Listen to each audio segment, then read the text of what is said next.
Hi hello నమస్తే, welcome to విజయం famous TV. నేను మీ సత్య. మన ఛానల్ని విజయం ఫేమస్ టాలెంటెడ్ విక్టర్స్ని ఆదరించి ముందుకు నడిపిస్తున్న ప్రతి ఒక్కరికి శిరస్సు ఉంచి పాదాభివందనాలు తెలియజేసుకుంటున్నా. మన వీడియోకి వెళ్ళే ముందు చాలామంది మన వీడియోస్ని చూసి అలా వెళ్ళిపోతున్నారు. మనం ఫ్రీగా 4 చేయవచ్చు, లైక్ చేయొచ్చు, షేర్ చేయొచ్చు, కామెంట్ చేయొచ్చు, సబ్స్క్రైబ్ చేయొచ్చు. ప్లీజ్ అండి ఈ 4 చేసేయండి. ఓకే, మనం వీడియోలోకి వెళ్ళిపోదాం. తెలంగాణ డిఎస్సి ఒక పోస్టుకు 5 టీచర్ పోస్టులు 20% మందికే. మొత్తం మనకు పోస్టుల సంఖ్య 11,062 మనకు తెలంగాణ డిఎస్సి నోటిఫికేషన్లు ఇవ్వడం జరిగింది. అయితే 2,79,000 దరఖాస్తులు అనేవి ఈ డిఎస్సి నోటిఫికేషన్లో రావడం జరిగింది. ఒక పోస్టుకు 5 1:5 టీచర్ పోస్టులు 20% మందికే. ఎవరికి 20% మందికి అని తెలుసుకునే ముందు మీకు ఒక 2 ప్రశ్నలు. తెలంగాణ రాష్ట్రం ఎప్పుడు ఏర్పడింది? కామెంట్లో పెట్టండి. అదేవిధంగా బిఎస్ఎన్ఎల్ యొక్క ఫుల్ ఫామ్ ను కూడా కామెంట్లో పెట్టండి. సో ఈ 2 కామెంట్లో పెట్టండి. సో ఈ వీడియోకి వెళ్ళిపోదాం. మరి అయితే మనకి 11,062 పోస్టులు నోటిఫికేషన్లో వేయడం జరిగింది. 2,79,000 దరఖాస్తులు అనేది రావడం జరిగింది. టీచర్ పోస్టులు 20% మందికే. సో తెలంగాణ రాష్ట్రంలో ఉన్న ఛాత్రోపాధ్యాయులు తమ దైన శైలిలో గత కొన్ని రోజులుగా ప్రభుత్వానికి విన్నవించుకుంటున్నారు. ఏమని విన్నవించుకుంటున్నారండి? డిఎస్సి పోస్టులు పెంచాలని, అదేవిధంగా సమయాన్ని మాకు ఎక్కువ ఇవ్వాలని, అంటే పోస్ట్ పోన్ చేయాలని చెప్పేసి తమ దైన శైలిలో ప్రభుత్వాన్ని విన్నవించుకోవడం జరుగుతుంది. అయితే అక్కడ ఉన్న ఛాత్రోపాధ్యాయులు ఏం చెప్తున్నారంటే, ఈ విన్నవించుకునే సమయంలో మేము 80% మంది మేము పోస్ట్ పోన్ చేయాలని చెప్పేసి మేము నిరసనలు తెలియజేస్తున్నాం. సో ప్రభుత్వానికి విన్నవించుకోవడం జరుగుతుంది. 80% మంది ఈ లెక్కలు చూసుకుంటే 20% మంది మాత్రమే ఈ కాంపిటీషన్లో ఉన్నారు. 20% మంది మాత్రమే దీనికి సంబంధించి పాల్గొనడంలో వాళ్ళు వెనకంజలో ఉన్నారు. కాబట్టి ఆ 20% మంది శ్రద్ధగా చదువుకుంటున్నారు.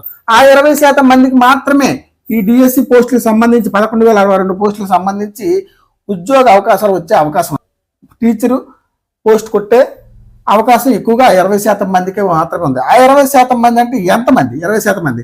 ఫర్ ఎగ్జాంపుల్ మనం కనుక చూసుకున్నట్లయితే 80% మంది తీసుకున్నట్లయితే 2,79,000 ఇంటి 80% కదండి, 80/100 వేసుకుంటే 2,23,000 మంది. 2,23,200 మంది.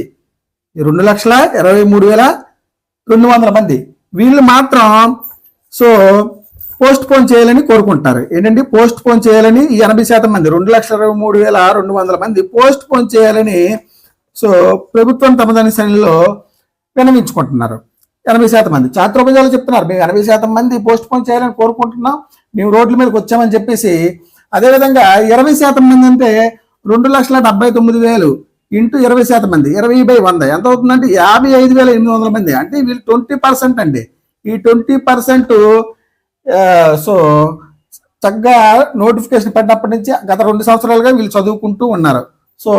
వీళ్ళు ఎలాంటి కార్యక్రమాల్లో పాల్గొనలేదు. ఈ 20% మందికి మాత్రమే ఈ 11,062 పోస్టులకి ఛాన్స్ ఎక్కువగా ఉంది. ఈ 20% మంది ఎంతమంది? 55,800 మంది. అయితే కనుక చూసుకుంటే ఎంత ఒక పోస్ట్కి ఎంతమంది అనేది మనం తెలుసుకుంటే 55,800 మంది కదండి. 55,800 మంది 55,800 మంది. చూసుకుంటే 55,800 మంది డివైడెడ్ బై 11,062 పోస్టులు అండి. 11,062 పోస్టులు మనం కనుక దీన్ని క్యాలిక్యులేషన్ చేస్తే 5.044 అనేది వస్తుంది. 5.044. ఈ లెక్కను చూసుకుంటే మనకి ఎంతండి ఒక పోస్ట్కి వచ్చేసి ఎంతండి? 1:5 చూసారా? 1:5 అనేది చాలా తక్కువ కాంపిటీషన్ అండి. 1:5. ఈ 1:5లో ఈ 5 మెంబర్స్లో ఒకరికి మాత్రమే ఉద్యోగం వస్తుంది, 4కి ఉద్యోగం రాదు.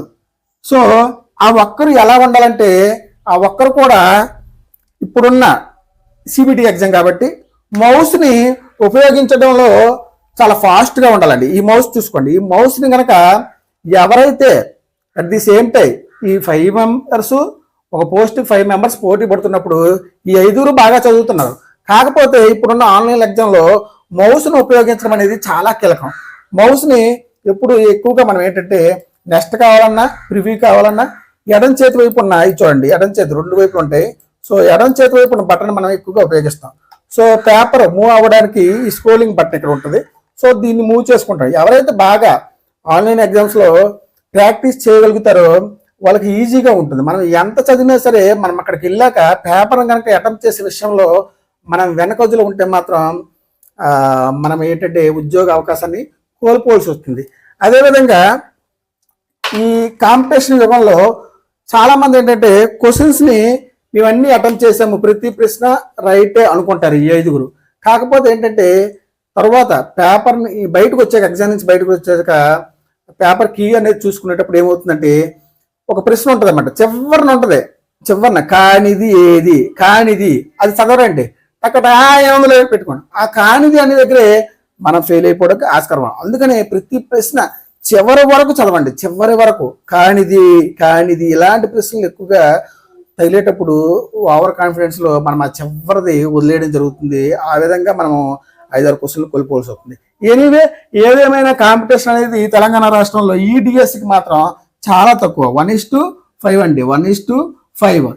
మీరేమనుకుంటున్నారో కామెంట్ రూపంలో తెలియజేయండి. సో నేను అడిగిన 2 ప్రశ్నలు, తెలంగాణ రాష్ట్రం ఎప్పుడు ఏర్పడింది, తెలంగాణ రాష్ట్రం ఎప్పుడు ఏర్పడింది, అదేవిధంగా బిఎస్ఎన్ఎల్ యొక్క ఫుల్ ఫామ్ ను కూడా కామెంట్లో తెలియజేస్తారని విరమించుకుంటున్నాను. ప్లీజ్ ఈ వీడియో చూసి అలా వెళ్ళిపోవద్దు. దయచేసి లైక్ చేయండి, షేర్ చేయండి, కామెంట్ చేయండి, సబ్స్క్రైబ్ చేసుకోండి. విజయనగరం ఫేమస్ టీవీ, నేను మీ సత్య. జై హింద్.